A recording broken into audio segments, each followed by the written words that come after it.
Live from our 7 Tasmania studios, your nightly news with Kim Miller begins now. Well, good evening everyone, and first to some breaking news. Tasmania will shut its border to the entire state of Victoria from midnight. Our reporter Meg Side spoke to Public Health a short time ago and she joins us now with the latest. Meg, what does this mean for travellers? Well, Kim, in response to Victoria's escalating COVID situation, that state has been declared high risk. As you said, that means from midnight tonight, our borders will close to the whole state. Anyone who's been there since the 8th of July will need to apply for an exemption to get into Tasmania. Now, there are several flights scheduled to arrive from Melbourne tonight. Those travellers will still be able to enter without quarantining, but are urged to get tested if they develop symptoms. Public Health says our border situation will be assessed daily. The intention is to provide protection going forward. The risk we're protecting against is about a person who might become infected going forward. And on Launceston's COVID scare, thousands of tests have now been done after a healthcare worker tested positive when they travelled to London. And in some good news, Kim, so far they've all come back negative. A man's body has washed up on a beach on Hobart's eastern shore after what's believed to be a fishing accident. Police spent the day scouring the waters around the Belrive Bluff, now searching for a woman who may hold the key to understanding the tragedy. A police boat scours the coastline while expert divers search for clues, trying to discover how a life was taken under dreadful circumstances. Police say 2 walkers made the grim discovery around 10:30 this morning. They then contacted police and the male was retrieved from the water by Marine Police. The man is believed to have been fishing off cliffs at Second Bluff near Belrive. While it's unclear how he fell, police say it's likely he was in the ocean for less than 2 hours and he was alone. At this stage, we haven't identified the male. However, we believe he's aged between 40 and 60 and of Asian descent. Police later recovering a backpack and items of clothing. Police are urging anyone who was walking between Belrive and Howrah beaches before 10:30 this morning to come forward. We are appealing to the public for witnesses who have been walking the track this morning, and in particular a female who may have been in the area out on the bluff at around the same time. While suspicious activity has been ruled out, today's events serve as a timely reminder to stay safe in and around the water. Ainsley Kosh, 7 Tasmania News. An Ulverston man accused of murdering a young Queensland mother has pleaded not guilty. 23-year-old Gabrielle Marshall was found dead in her friend's home last month, allegedly at the hands of Colin William Drake. But the 35-year-old denied the charge via video link in the Devonport Magistrates Court today. He'll now stand trial in the Supreme Court next month. A St Mary's woman is in a serious condition after surviving a horror crash on Elephant Pass. Police say her Land Cruiser rolled down a 100-metre embankment, coming to rest before she pulled herself out of the wreckage. The winding trail snaking up Elephant Pass is one of Tasmania's most dangerous roads, and last night it nearly claimed a life. About 5:30 p.m. last night, police and emergency services were contacted by the family of a 63-year-old St Mary's woman who had been scheduled to collect family members from Bicheno and who hadn't turned up. Just after 6, they found her Toyota Land Cruiser 100 metres down the side of this ravine. A trail of destruction left behind, her car wasn't even visible from the road. The driver, having miraculously survived the crash, pulled herself out of the wreckage and lay by the side of the car, awaiting help for hours. I think it's fair to say that she's very lucky to have survived a crash of this nature and been down in that environment on her own for some time before any assistance got to her. Police, SES volunteers and vertical rescue personnel working through the evening to retrieve the woman. With the canopy too thick for the rescue chopper to access the site, it took the crew an hour to winch her out. It's a very thick bush. I guess the most difficult part was the steepness of the ground. She's now at the Launceston General Hospital being treated for serious injuries. According to police, the road was slippery at the time. This section struggles to dry out, often wet for weeks on end. If the road's wet, slow down. If it's icy, slow down. If it's dark, slow down. And if you're in a tight environment like this, drive at a speed that you can stop when you need to. Josh Duggan, 7 Tasmania News. Meanwhile, a Gofundme has been set up to support 3 orphaned teenagers whose parents were killed in a horror car crash on the Bass Highway on Saturday. Victorian pastors Nathan and Shay David died at the scene while their 3 sons were taken to hospital. They have since been discharged. The fundraiser has exceeded $16,000. Pedestrian access to Hobart's Liverpool Street has finally been restored after fire destroyed the Brunswick Hotel on Monday.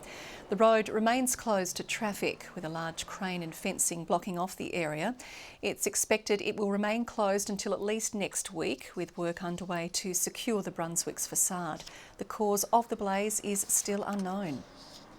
The Bob Brown Foundation says a mining company has halted roadworks for a controversial tailings dam in the Tarkine after months of protests. MMG has begun the process of removing heavy machinery from the site near Rosebery.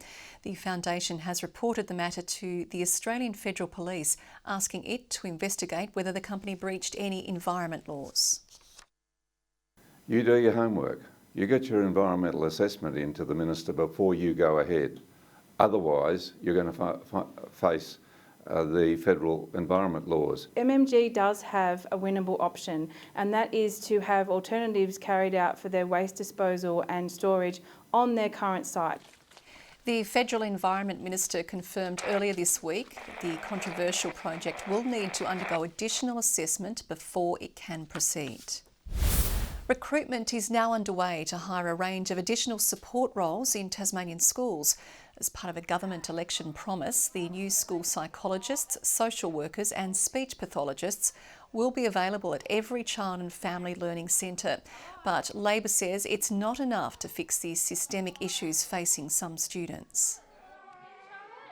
Our teachers and students need more support staff, more specialist staff around them to make sure that all students are given the opportunity to engage with their education. This is just one part of our investment into child and student wellbeing. We've already been advertising for our additional nurses. We're currently recruiting for more teachers in a nationwide campaign.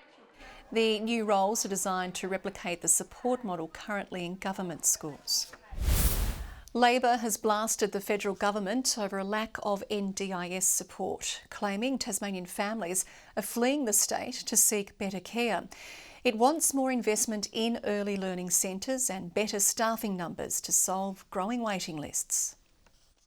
At Burnie's Early Intervention Centre, these kids are in their element and aren't camera shy.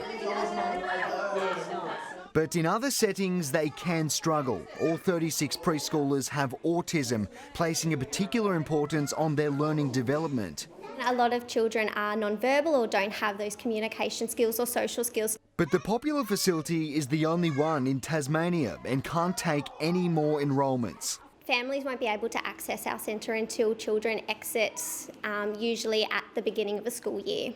Federal Labor is calling on the Commonwealth to bankroll more of these specialised learning programs across the state. If you can help a child early on in their life, we will get the dividend back for decades to come.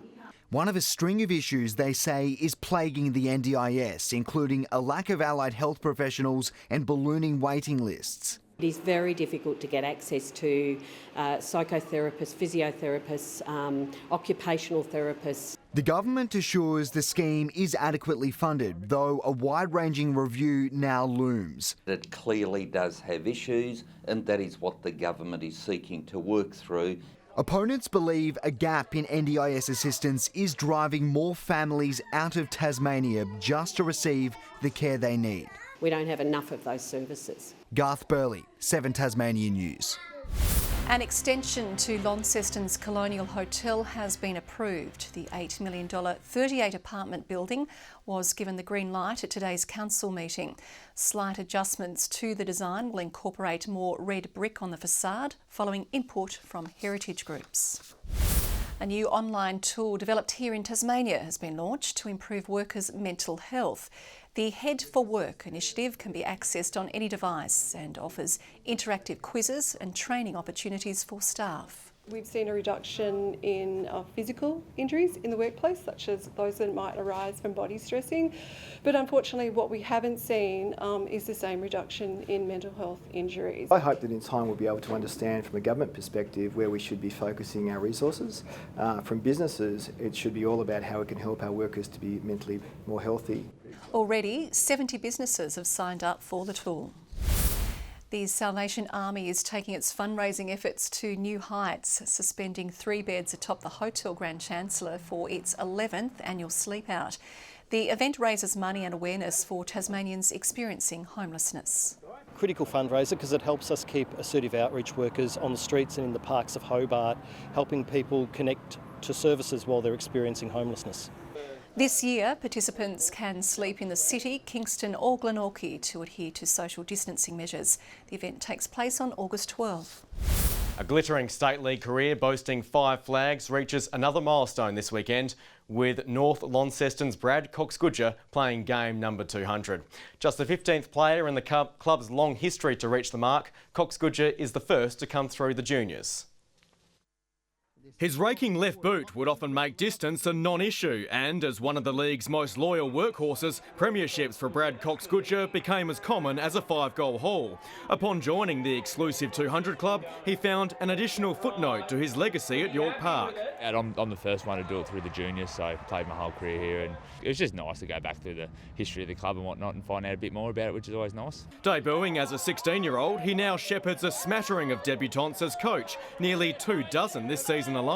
It's been very rewarding, probably more so than I thought it would be. To make it a milestone to remember, Cox-Goodger will need to rein in Colin Garland, whose Super 6 last week signalled dangerous form. We've added a couple of things to our game over the last few weeks that we've been working on for a period of time that we're excited about. Does that mean they're going to work this weekend? No, but yeah, it'd be great if we could come away with a win and it'd give the boys some real confidence. Vice-captains Mark Walsh and Ben Simpson will return for the Northern Bombers. And the NTFA has the keys to UTES Stadium for the grand final, moving the decider back from Windsor Park for the first time since 2011.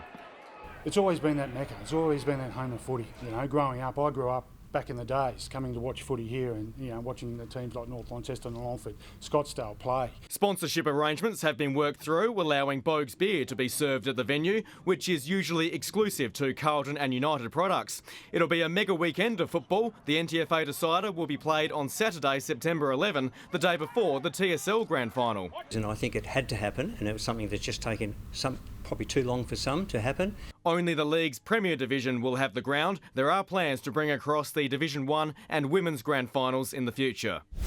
To netball, the Northern Hawks' Lydia Coote will remain sidelined this week with injury, while some of the team has fallen ill after a 3-week break.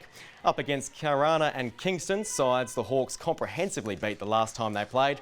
The team is wary of keeping the bar high. It comes down to how you prepare and how you go into each game mentally, and I think not becoming complacent is really important, and that's something that I think any team should be. Double headers across the league will be at the Silverdome and in Ulverston. Good evening. Flinders Island, Smithton and Friendly Beach is our high today with 16 degrees. Hobart 11, Launceston and Devonport 14 and Burnie at top of 15. King Island 15 as well. Low Head, St Helens and Strawn 14 degrees. Grove 11, Bushy Park 9 and the highest rainfall to 3 p.m, 21 millimetres at Luncheon Hill, but of course plenty more falling since then. And here's the reason for the wet weather, a series of cloud bands that moved across the state from the northwest. The cloud mass south of the Bight is associated with an extensive slow-moving area of low pressure. The next frontal band sits further west. Tomorrow, the high west of the country sends ridges over central Australia, that's north of the low, along with its decaying fronts. Winds from a mostly northerly direction tomorrow increasing to 20 to 30 knots over the north in the afternoon. We have a strong wind warning, that's in the north from Sandy Cape to the northernmost point of Flinders Island, and a minor flood warning for the North Esk has also been issued. Hobart, fog and possible light rain, 14 degrees, 14 for Huonville, bit of fog to start the day, light rain for Campania clearing, 15 the maximum. Launceston wet, only 95% chance of rain, 13 degrees, rain for Devonport 13 and same for Georgetown but 12 degrees the high there. Burnie rain and 12, 14 the top for Strawn, rain for Wynyard 2, 13 degrees the maximum. St Helens light rain and 14, same for Port Arthur, Swansea light rain 2 and 15 degrees. On Saturday, partly cloudy over the east and south, showers easing from other regions, partly cloudy on Sunday for most, shower forecast over the west and King Island, and on Monday showers back for the north, the west and central areas of the state. Showers in Perth tomorrow, possibly some heavy falls in Adelaide, 15 degrees in Melbourne along with a shower there, a cold showery day for Canberra, a windy partly cloudy day for Sydney and a shower in Brisbane. Few visibility problems in Hobart, bit of fog about at the moment. Launceston showery and 12 and Devonport cloudy and 12. Kim, that's the way it all is at the moment. Okay, thank you very much, Murph, and that's all we have time for tonight. Good night.